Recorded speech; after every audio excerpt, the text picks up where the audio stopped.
Na próxima segunda-feira começa mais uma campanha de vacinação contra a gripe. A imunização segue até o dia 13 de maio em 65 mil postos pelo país. E neste ano deve beneficiar mais gente. A identidade não deixa mentir. Seu Ricardo está às portas de completar 88 anos. Não abre mão de sair sozinho, nem de tomar a vacina contra a gripe. Evitando a doença sempre é bom, né? Ficar doente é ruim pra caramba, muito ruim.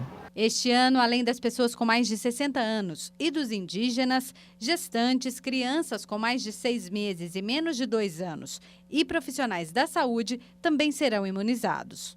As complicações da gripe, como pneumonia ou o agravamento de doenças crônicas, como hipertensão e diabetes, são mais comuns em idosos e crianças com menos de 2 anos. As gestantes também correm mais risco. A vacina é a única forma de prevenção.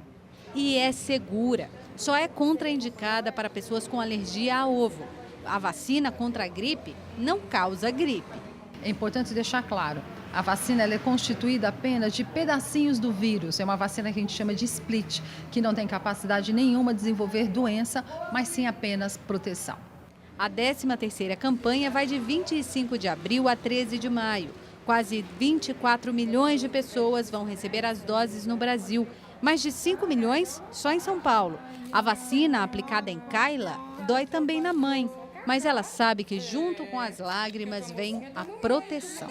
De um leve resfriado de adulto na criança, a gente sabe que pode ter consequências, né, bastante graves, né? Então, nesse sentido, se a gente pode, por uma vacina tão simples, estar prevenindo isso tudo, por que não, né?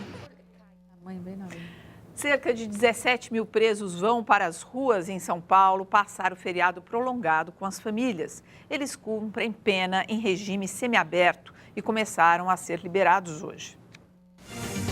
Todos os detentos deverão retornar para as unidades prisionais até 5 da tarde de segunda-feira. Cerca de 4.800 presos usarão tornozeleira eletrônica. O dispositivo permite o rastreamento durante o período em que eles estiverem fora da prisão. 2 pessoas morreram durante a operação do BOPE, o Batalhão de Operações Especiais, em favelas da zona oeste do Rio. Várias pessoas foram presas. Os policiais apreenderam grande quantidade de crack, maconha e cocaína, além de material para a embalagem de drogas e munição para fuzil. O piloto de Stock Car, Paulo Kunze, de 67 anos, não resistiu aos ferimentos causados por um acidente em Interlagos no último domingo e morreu hoje de manhã no Hospital Alvorada, em São Paulo. A colisão aconteceu na Curva do Café. É o mesmo local do acidente que matou o piloto Gustavo Sonderman no início do mês. A Polícia Rodoviária fechou a ponte sobre o Rio das Velhas, em Sabará, na região metropolitana de Belo Horizonte, por tempo indeterminado. A ponte cedeu nos 2 sentidos e corre o risco de desabar. Ela fica na BR-381, principal ligação entre a capital mineira e o Espírito Santo. O governo de São Paulo lança um programa para treinamento de cães-guia, que serão entregues gratuitamente para deficientes visuais. Um centro de referência para o treinamento de cães labrador será construído na Universidade de São Paulo. Câmera de segurança registra o atropelamento de avô e neta em Alegrete, no Rio Grande do Sul. A criança de 3 anos aparece correndo pela rua. O avô corre atrás e os 2 são atropelados por uma motocicleta. O avô e o motociclista sofreram ferimentos leves. A criança permanece internada com traumatismo craniano. Puxa vida. Eu queria chamar a atenção também para uma notícia lá da Curva do Café, onde morreu esse piloto, que, assim, eu não sou especializada em automobilismo, longe disso, mas, assim, não é a primeira morte naquele lugar, né? Como a própria notícia disse, é um lugar que tem um perigo anunciado ali. As confederações não podem exigir, Maristela, do ponto de vista jurídico, uma mudança nessa curva para que sejam feitas ali as provas de uma maneira mais segura? Parece que é o terceiro que morre esse ano no mesmo lugar, exatamente. Só nesse ano. Sim, ele pode até ser interditado pela prefeitura, não corre mais até que esse problema seja resolvido. Parece ser a medida mais correta e provavelmente o Ministério Público está atento e vai tomar alguma providência essa semana, né? Semana que entra. Eu queria botar aquela matéria do benefício que os presos vão ter. Né? A gente sabe o que vai acontecer. Muitos não vão voltar. no Brasil todo, isso é no Brasil todo, né? Muitos não vão voltar. Vão ter assaltos, vão ter crimes, né? A gente sabe que isso vai acontecer.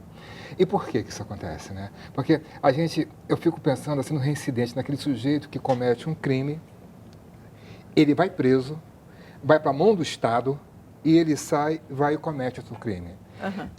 Seria lógico e seria de bom tom, seria mais inteligente, que quando um garoto desse de 20, 19, 18 anos fosse preso, ele fosse recuperado, né? O Estado tinha que devolver esse sujeito que foi preso, que cometeu um deslize, que fez alguma coisa, devolver ele pronto para a sociedade, para reintegrar a sociedade, né? E quando isso, a gente tem certeza que isso não vai acontecer, que o sujeito vai preso, ele vai voltar pior ainda, né? E que vai acontecer tragédia. Vai pra rua. Vai acontecer tragédia. A gente já sabe o que vai acontecer. É uma tragédia anunciada. É uma tragédia anunciada. É impressionante, porque isso que você falou, todo mundo sabe que ninguém vai se recuperar e aí qual que é? Por quê? Em nome de que essa atitude? Você vai preso, né, a pessoa vai presa, ela fica pior ainda. A promotora de justiça do Distrito Federal, Débora Gerner, foi presa hoje pela Polícia Federal. Débora Gerner é ré no Conselho do Ministério Público, acusada de participar do chamado Mensalão do DEM. Mas o que motivou a prisão, segundo a Polícia Federal, é a denúncia de que ela também estaria envolvida em um esquema de corrupção aqui em São Paulo. A promotora Débora Gerner e o marido dela, Jorge Gerner, foram presos nesta manhã. A defesa do casal disse que eles estavam em casa, mas a Polícia Federal informou que a detenção aconteceu depois que os dois desembarcaram em Brasília, vindos de uma viagem à Itália. Por ter foro privilegiado, a promotora vai ficar detida na Superintendência da Polícia Federal. O marido também ficará na sede da PF até abrir uma vaga no presídio da Papuda.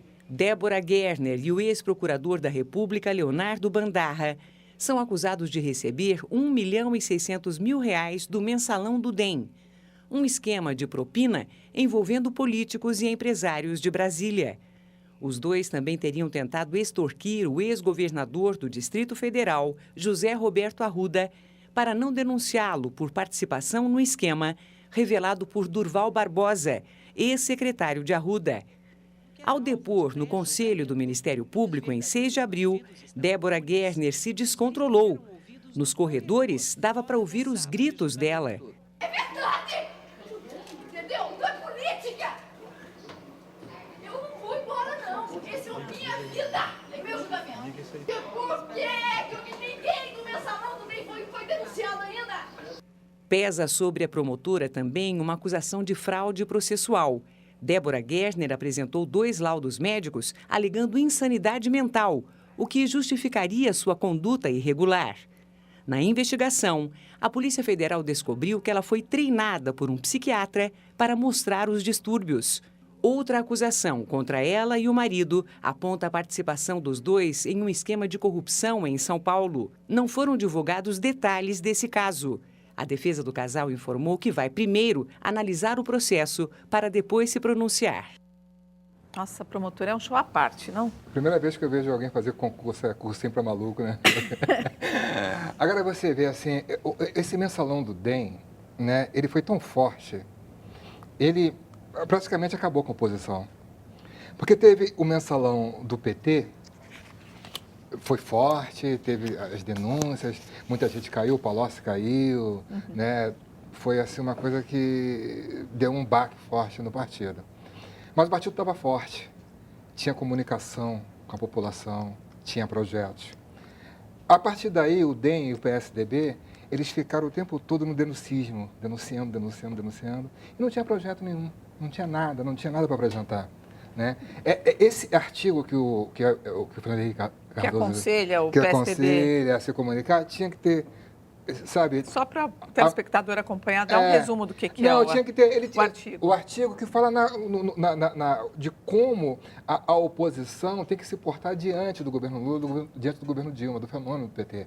Né? Que tem comunicação com a população, que conquistar a classe conquistou média. a classe C e D. Né? Então, seria o partido, o PSDB e o DEM, na verdade, né, que são oposição, se comunicar com essa classe média, apontar novos problemas, ou velhos problemas, né? Discutir isso. E não tem. Ela ficou o tempo todo batendo na mesma tecla, sem fazer nada, e está acabando a oposição. Não tem mais oposição no Brasil. Né? Ainda mais que agora com o nascimento do partido do Kassab, né? A debandada dos vereadores do PSDB, agora aqui em São Paulo. A gente mostrou aí a promotora tendo um ataque, e agora a gente vai mostrar um ladrão atrapalhado que fica preso ao tentar assaltar um prédio na China. A tentativa de assalto aconteceu na província de Liaoning, no nordeste do país. Segundo a polícia, o ladrão tentava assaltar este prédio residencial quando ficou preso e pendurado do lado de fora do edifício. Os bombeiros foram chamados e, enquanto um deles empurrava o ladrão, os outros tentavam puxá-lo para dentro do prédio. No fim, o homem foi resgatado e acabou sendo preso. Amanhã, 21 de abril, vai fazer 26 anos da morte de Tancredo Neves. Ele seria o primeiro presidente civil após o golpe de 64, mas adoeceu gravemente na véspera da posse. O anúncio de sua morte está no arquivo especial de hoje. Lamento informar que o excelentíssimo senhor presidente da República, Tancredo de Almeida Neves, faleceu esta noite no Instituto do Coração, às 10 horas e 23 minutos. Depois de 39 dias de suspense e 7 cirurgias, o anúncio da morte do presidente eleito Tancredo Neves causou comoção nacional. O país presenciou um dos maiores funerais de sua história. Mineiro de São João del Rei, Tancredo sempre participou ativamente da história política do país. Durante o regime militar, passou pelo MDB, PP, PMDB e foi governador de Minas Gerais. Tancredo Neves para presidente da República, José Sarney para vice-presidente da República. Lançado como candidato oposicionista, moderado nas eleições no colégio eleitoral, foi eleito presidente da República pelo voto indireto. Seria o primeiro civil depois de 21 anos de regime militar. Grande articulador político e sob pressão de uma agenda intensa, Tancredo já vinha sofrendo de dores abdominais, mas adiou o anúncio da doença por temer a reação militar e um retrocesso político no país. Nossa, eu lembro perfeitamente desse pedaço da história do Brasil. Eu era repórter e a gente acompanhava lá aqui no Instituto, onde é o Instituto do Coração, onde ele ficou internado. E foi, assim, uma tristeza no dia que esse homem morreu, os repórteres chorando. Olha, foi uma coisa... E eu me lembro muito bem, e gostaria até de resgatar junto com vocês, aquele momento que, assim, ele era um salvador da pátria. Não foi um sentimento assim? Que tinha... Ele era o depositário de todas as esperanças, de todas as expectativas. Né? Ele era um encerramento de uma fase triste, de uma fase dura brasileira para uma fase nova. Quer dizer, ele era aquele que abria todos os caminhos e tinha com ele o depósito de todas as nossas esperanças. Nossa, para mim foi muito marcante, não só como profissional, mas como, assim, foi a primeira experiência, eu acho que a nossa geração assim, teve de ter uma tristeza coletiva, parecia que era uma família inteira chorando a morte do pai, do avô, não sei. Ele era o pai e o Estado, né? O maior de todos os pais. A gente não sabia ainda o que viria depois, né? Que era o Sarney e o Collor. Essa é a parte que tira toda aqui a minha... É que a gente não sabia, a gente não sabia o que viria depois. Que coisa, né? Impressionante. Bom, gente, muito obrigada. Boa viagem para vocês, que eu sei que vão passear nesse feriado. E o Jornal da Cultura termina por aqui. E o nosso Boa Noite especial faz uma homenagem aos 21 anos do telescópio espacial Hubble no próximo domingo. Para marcar a data, a NASA divulgou hoje uma das mais belas imagens captadas, a Rosa das Galáxias. Uma boa noite a todos. Eyes become alive and the light that you shine can't be seen.